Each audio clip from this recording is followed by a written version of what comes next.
Hi friends, இன்றைக்கி பச்சைப்பயிறு குழம்பு, அதாவது பாசிப்பயிறு குழம்பு எப்படி செய்கிறதுன்னு பார்க்கலாம். இதுக்கு ஒரு 100 கிராம் அளவு பாசிப்பயிறு எடுத்து நல்லா வெறும் சட்டியில் மிதமான தீயில் நல்லா வறுத்து எடுத்துக்கோங்க.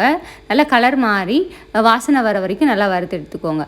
வறுத்ததை இந்த மாதிரி ஒரு அம்மிக்கல்லோ இல்லை இஞ்சி தட்டுக்கல்லையோ வச்சு இந்த மாதிரி 2ஆக உடச்சி எடுத்து வச்சுக்கோங்க. இப்போ ஒரு 50 கிராம் அளவு சின்ன வெங்காயம், ஒரு மீடியம் சைஸ் தக்காளி எல்லாத்தையும் கட் பண்ணி எடுத்து வச்சுக்கோங்க.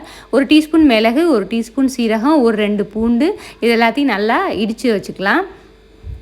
இந்த மாதிரி எல்லாத்தையும் சேர்த்து நல்லா இடித்து வச்சுக்கோங்க. இப்போ அடுப்பில் ஒரு குக்கர் வச்சு அதில் தேவையான அளவு கடலெண்ணெய் ஊற்றிக்கோங்க. கடலெண்ணெய் இதுக்கு நல்ல டேஸ்ட் கொடுக்கும்.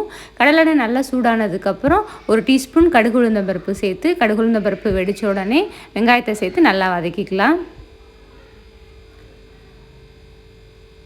வெங்காயம் நல்லா வதங்கினதுக்கப்புறம் தேவையான அளவு கருவேப்பிலை போட்டுக்கலாம்.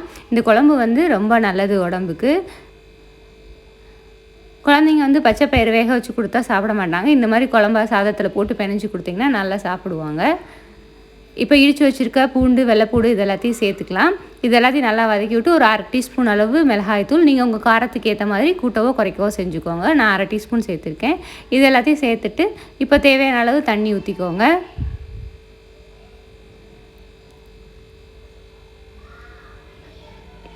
இப்போ நம்ம உடச்சி வச்சுருக்க பச்சை பயிரை சேர்த்துக்கலாம்.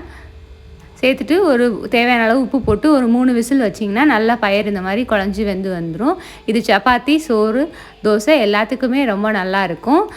லைக் பண்ணுங்கள், ஷேர் பண்ணுங்கள், கமெண்ட் பண்ணுங்கள், மறக்காமல் சப்ஸ்கிரைப் பண்ணிடுங்க.